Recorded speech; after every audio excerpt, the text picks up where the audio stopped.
the Oregon Ducks, who were the number one team in the country all year, had an undefeated record heading into the playoff. Then they lost to Ohio State in that Rose Bowl in the quarterfinal round. But why do you think Oregon can remain one of the top teams in college football next year? I mean, Dan Lanning has just proven at this point that he's always going to have this team floating around the top 10, whether it's number 1 at the end of the regular season like it was last year. We saw them, was it the year before they finished number 6, I think it was, when it was still a 4-team playoff. I mean, they just needed Michael Penix to get out of college football so they could go undefeated. But no, I mean, you've got a lot of talent on this team, too. I think there's going to be some questions on offense with Dante Moore. Now, we assume going in as the starting quarterback. It's not a veteran transfer like it was with Bo Nix or with Dylan Gabriel, right? So we got to get Moore developed a little more. He's a younger player. You're losing Tej Johnson, who was your best receiver, right? You're losing a couple pieces on defense, but Lanning's going to piece together the defense. They've got a ton of talent. You look at Mateo Uiagalelei. You look at bringing Bear Alexander in. You brought Dylan Thieneman, one of my favorite players in the country, in to play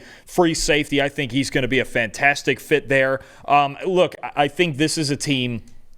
They play really good, fundamentally sound football. They're always balanced. Bryce Betcher, I think, at middle linebacker is a huge guy to get back. He had a spectacular year last year. And then I think it's really going to be the ceiling of this team is going to be based on Dante Moore. And I didn't even mention him yet. Mekhi Hughes coming in from Tulane.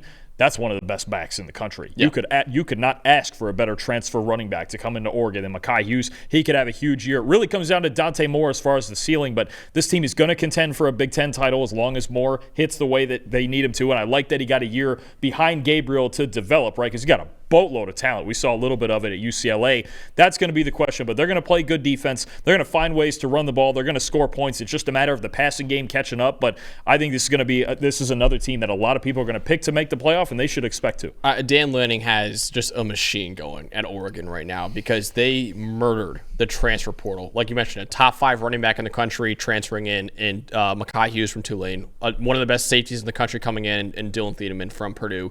Theron Johnson from Northwestern, very, very good corner, had a 79 coverage grade this past year.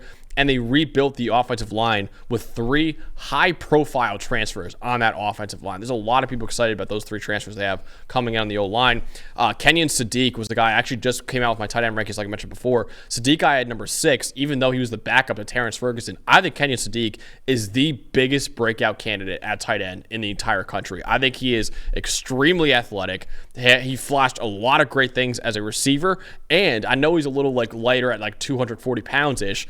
He was still a really good blocker when they asked him to be out there as well. So I understand Terrence Ferguson was the number 1 tight end for them. He got all the love, but I really think Kenyon Sadiq, as just a true sophomore last year, he had an 80-plus grade last year. He is a very exciting tight end to get excited about next year. Evan Stewart is back at wide receiver for another year. You mentioned Mateo Uiagalelei. He could be a first-round pick. And I mentioned Dante Moore.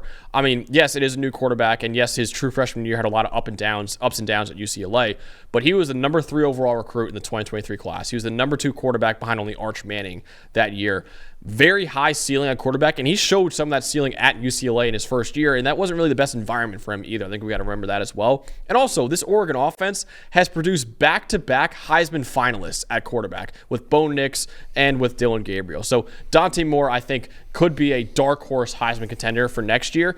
And then also Oregon, like you mentioned before, they finished in the top 6 in each of the last 2 years, and they have 2 straight top 5 recruiting classes in the country. They have serious talent coming in. I think one of the biggest guys to know for next year is DeCorian Moore, the wide receiver. I think he's going to make an immediate impact for the Ducks next year. Maybe not a Jeremiah Smith or Ryan Williams impact, but DeCorian Moore is ridiculously talented. I think it could be easily their number 1 or number 2 receiver next year. Well, these kids are coming freakier and freakier every year, aren't they, especially at receiver? But no, I think it does. It centers around Dante Moore. And look, there's no question about his arm talent. Yeah. He's got an absolute rifle. He's just got to be able to reel in the footwork and get the accuracy going. But I think, again, the biggest thing that Dan Lanning did for him was get him in there last year and just have him sit all year. Yep. Right? Sit behind Dylan Gabriel, figure out the offense, work behind the scenes to get the fundamentals right, because it's something we don't see in college football very much now, except at maybe a couple of the elite schools, right? Everybody's either looking for an impact guy early, say like a Dylan Raiola, or, somebody in the transfer portal like a Dylan Gabriel who can come in and already has experience, already knows how to run an offense. I think